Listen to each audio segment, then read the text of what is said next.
March 1943. Vickers Armstrong Testing Grounds, near Newcastle upon Tyne. A row of British military observers stands 50 yards behind a sandbag wall, clipboards in hand, eyes forward, ears ready. A single commando steps to the firing line carrying a strange, oversized rifle. Nothing about the weapon suggests stealth. It is long, heavy, almost industrial. He takes careful aim. 7 shots are fired. No one flinches. No one reacts. No one even realizes a weapon has been discharged. Later, some witnesses describe the sound as being like a pellet gun. Others compare it to the soft closing of a door. One observer notes that the loudest noise was not the shot at all, but the click and scrape of the bolt being worked by hand. Not a single man present identifies what he heard as gunfire.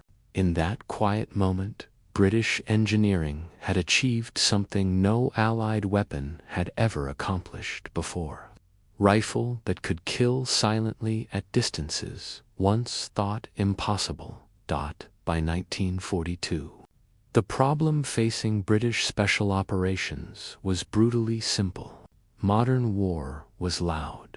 Special war could not be. Coastal raids, sabotage missions, assassinations behind enemy lines, reconnaissance in occupied territory, every one of these demanded absolute silence. A single gunshot could mean immediate mission failure, capture, torture, and execution. Silence was not a tactical advantage. It was survival. But every suppressed weapon then available forced operators into deadly compromises. The well-rod pistol was whisper quiet and ideal for close-range killing. But its effective range was barely 7 yards. Beyond 15 feet, accuracy collapsed into uncertainty. At 30 feet, it became nearly unusable. Its 7-round magazine meant 1 sentry per weapon at best, and its rubber baffles burned out after 10 to 15 shots.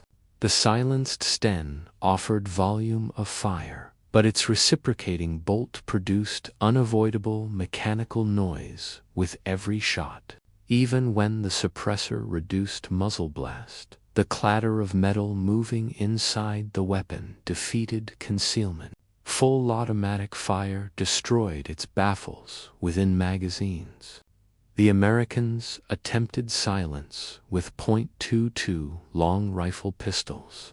They were quiet, but lacked reliable stopping power. At anything beyond close distance, instant incapacitation could not be guaranteed. Every solution traded silence for power or power for silence. What Commandos truly needed was something no one had yet succeeded in building: a rifle that was as quiet as a pistol and as lethal as a battlefield weapon. Germany faced the same challenge and failed completely. Their suppressor experiments with the MP40 and suppressed rifles remained limited and largely ineffective. Tests at Kummersdorf in 1943 confirmed the fatal problem. German service ammunition was supersonic. Both the 9mm Parabellum and the 7.9 to 57 Mauser exceeded the speed of sound. Physics made true silence impossible. A bullet traveling faster than sound produces an unavoidable shockwave. A sonic crack no suppressor can silence. Without standardized subsonic ammunition, German suppressed weapons could only ever be partially quiet. Their engineering was strong. Their physics could not be overcome. Britain, however, already possessed the solution without realizing it. The answer came from America, hidden in plain sight. Through Lend-Lease, Britain had received thousands of Thompson submachine guns and M1911 pistols. Both used .45 ACP ammunition. That cartridge had a unique advantage. It was naturally subsonic, a heavy 230-grain bullet traveling at approximately 830 feet per second, well below the sound barrier. No sonic crack, no special ammunition required. Standard military ball worked perfectly. The solution sat quietly in British armories for years. It simply required one man to recognize its significance. William Godfrey de Lisle was born in South Africa in 1905. At 16, he began experimenting with suppressors, crafting crude but functional designs from cocoa tins so he could quietly hunt rabbits with a .22 rifle. While other boys studied mechanics from books, de Lisle learned through sound, pressure, gas flow, and trial by failure. For 2 decades, he refined his understanding of suppression purely as a personal obsession. When war came, he joined the Ministry of Aircraft Production. His remarkable expertise went unnoticed until wartime rationing forced him to take a risk. To quietly supplement food supplies, he built a silenced .22 Browning pistol for discreet poaching on the Berkshire Downs. It worked perfectly, and fate intervened when the wrong person noticed.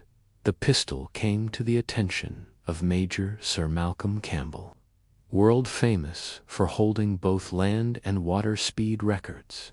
More importantly, he served within combined operations under Lord Louis. Campbell immediately understood what he was seeing. This was not a poaching tool. This was an assassination weapon. De Lisle was summoned to Combined Operations Headquarters. Demonstrations followed in busy London locations. From the roof of the new Adelphi building, overlooking the River Thames, de Lisle fired multiple suppressed rounds into the river below. Pedestrians along the embankment never reacted.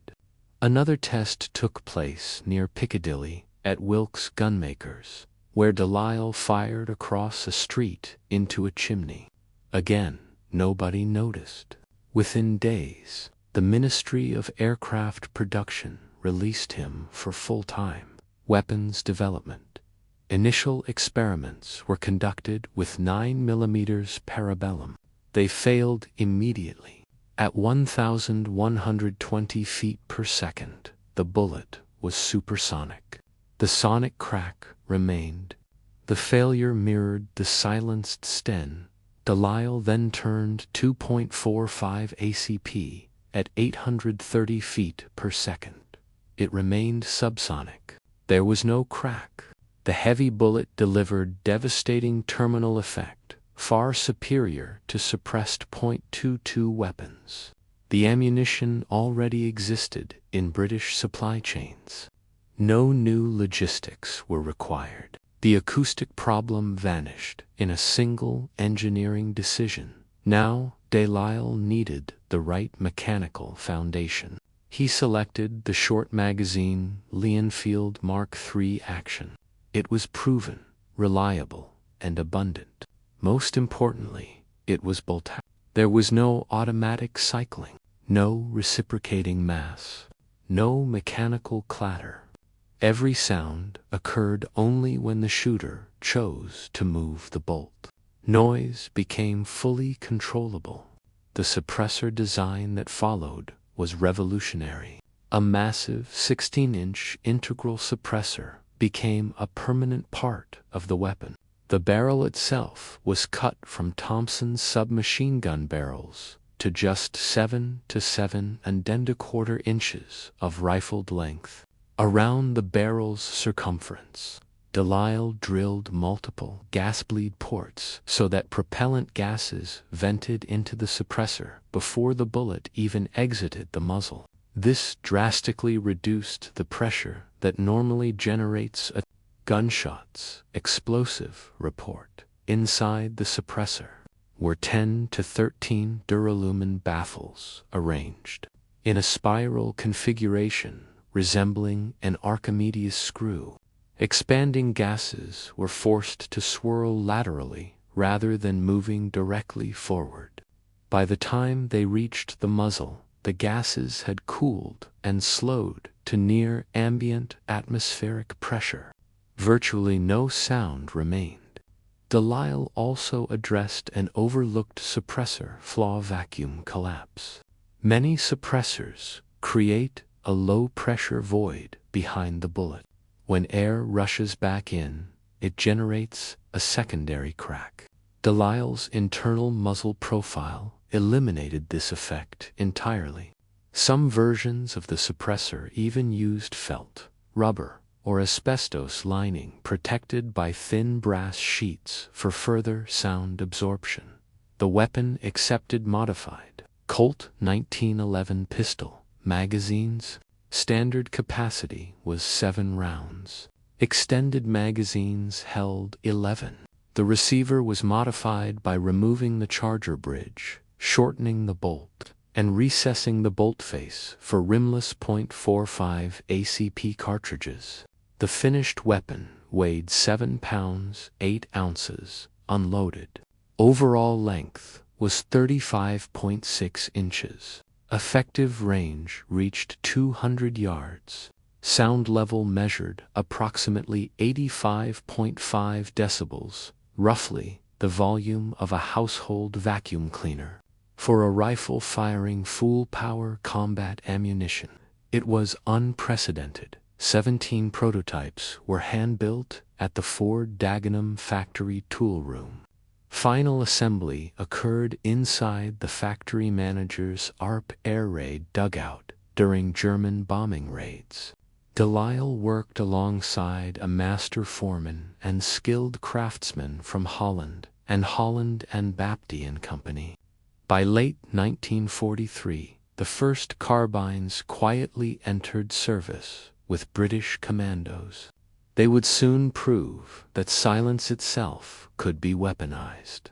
The first Lisle carbines entered combat quietly in late 1943 along the occupied French coastline. There were no formal announcements, no ceremonial issue. They were simply handed to commandos who had already lost comrades to failed silent raids. The first reports that returned were brief and unsettling in their simplicity. German sentries were being found dead at their posts, with no signs of struggle and no record of gunfire being heard by nearby troops. Patrol routes went silent without alarms being raised. Watchtowers emptied without flares being fired. The enemy did not report sniper fire because, by every sensory measure available to them, no attack had taken place. Men were simply collapsing where they stood. The absence of sound became its own form of chaos. German units searched for saboteurs, poisons, gas, or covert explosives. They never suspected that a rifle was being fired from within a few dozen yards, where the Lisle achieved its most complete psychological dominance was the jungle war in Burma. Dense vegetation swallowed sound even under normal conditions. With the Lisle, silence became absolute. British snipers positioned themselves along jungle roads used by Japanese supply lorries. Accounts from British officers capture the eerie character of the weapon better than technical specifications ever could. During the Malayan emergency in the 1950s, Major D.A. Mack of the Royal Scots Fusiliers recorded his first experience with the Lisle in his personal diary. He wrote that it was the strangest weapon he had ever seen fired. There was no bang, only the click of the firing pin, the barely perceptible hiss of the bullet in flight, and the dull thump as it struck its target. In the jungle, Even those small sounds were absorbed.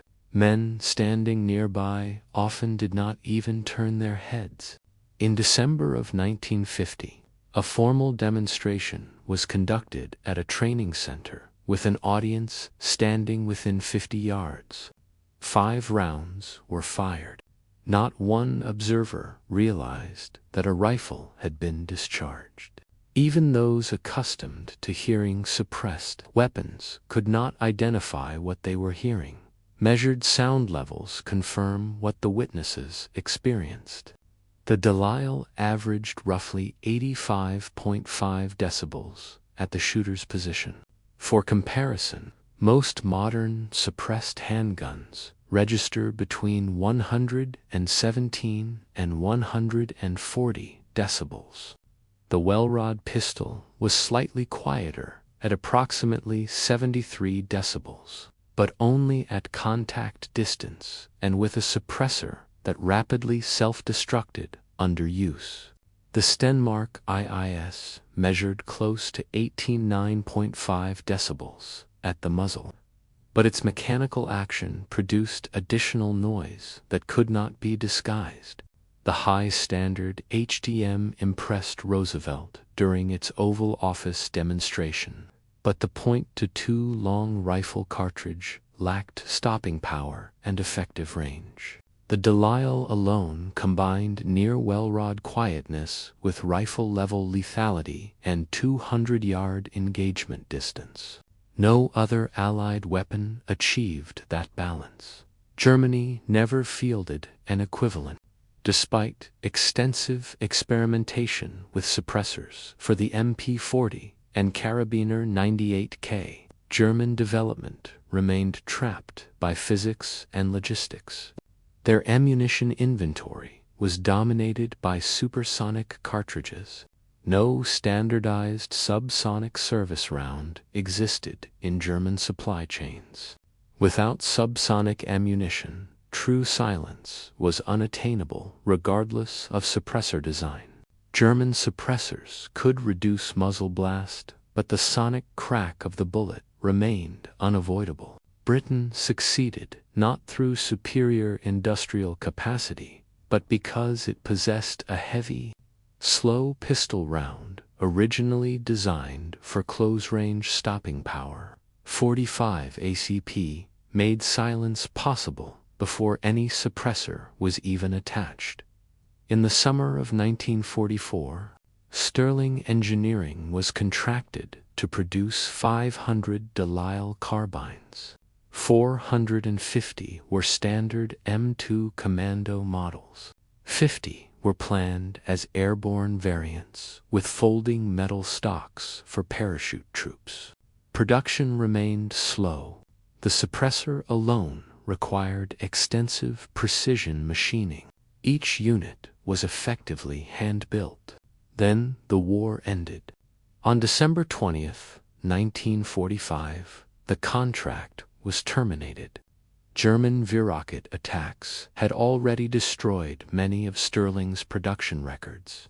When final accounting was made, only 106 completed carbines had been delivered under the Sterling contract, including earlier Ford-built prototypes and pre-production examples. Total verified output is estimated at only 130 to 150 weapons. Serial numbers appearing as high as 209 likely reflect internal, experimental numbering rather than actual production. Totals. Several Lisles continued in service after the Second World War. They were deployed during the Korean War and most extensively during the Malayan Emergency between 1948 and 1960. Some carbines were reconditioned at Enfield specifically for jungle operations. General Gerald Templer, British High Commissioner in Malaya, was photographed test-firing one personally in 1952.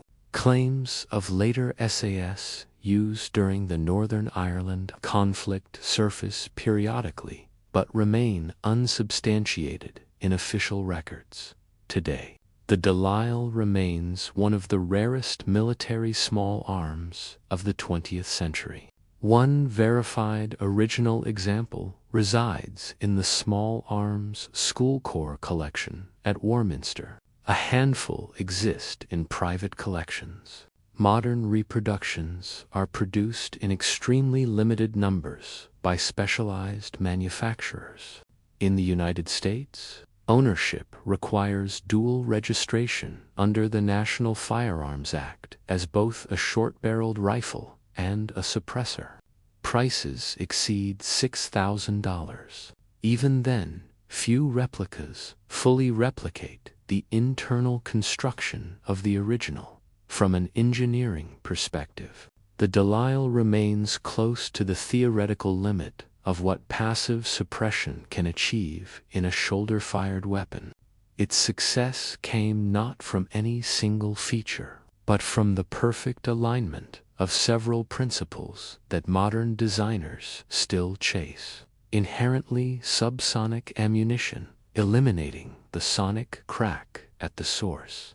Massive internal suppressor volume allowing gas to expand and cool. A ported barrel that bleeds pressure before it reaches the muzzle. A bolt-action mechanism that eliminates mechanical cycling noise. An internal geometry that prevents secondary vacuum collapse. Later weapons, such as the MP5SD and the Russian AS-Val, clearly reflect conceptual debts to Lisle's approach, but even they rarely achieve the same acoustic performance with full-power military lethality. Mitchell Warbell, the same OSS officer who carried a Lisle in Burma, would later go on to design suppressed weapons for American Special Forces during the Vietnam War. His post-war work on suppressed carbines traces directly back to what he learned using the Lisle in combat. British Patent 579,168, filed on May 8, 1943, and granted in July 1946, described Lisle's suppressor in calm engineering language. It spoke of reducing gas exit velocity to a level at which little or no sound was produced. What the patent understated in technical phrasing, operators experienced as something far more unsettling: the sound of a firing pin, the faint whisper of a bullet in flight, and the soft thud of a body falling. William Godfrey de Lisle himself never received public recognition in his lifetime. His work was too classified, too specialized, and produced in too few numbers for wartime fame. He was not a decorated battlefield hero. He did not command units. He quietly solved one of the most elusive problems in modern warfare, while the world was too preoccupied with louder achievements to notice. His contribution existed in shadows, known only to the men whose lives it saved and the enemies who died without ever knowing what killed them. Vickers Armstrong, testing grounds, 7 shots fired, 50 yards of distance. Not a single observer recognized the sound as gunfire. From cocoa tin experiments on a South African hillside to the most silent combat rifle ever fielded, one man's obsession changed how special operations measured stealth. Where Germany failed despite massive industrial resources, one British engineer succeeded with patience, physics, and a cartridge everyone else had overlooked. Fewer than 150 Lisles were ever built. Yet those few weapons allowed missions that should have been impossible. Sentries fell without alarms. Convoys were stopped by invisible death. Entire patrols vanished without fire. The men who died never heard the shot. Their comrades never identified the threat. And for a brief, classified moment in the long history of war, killing truly became silent.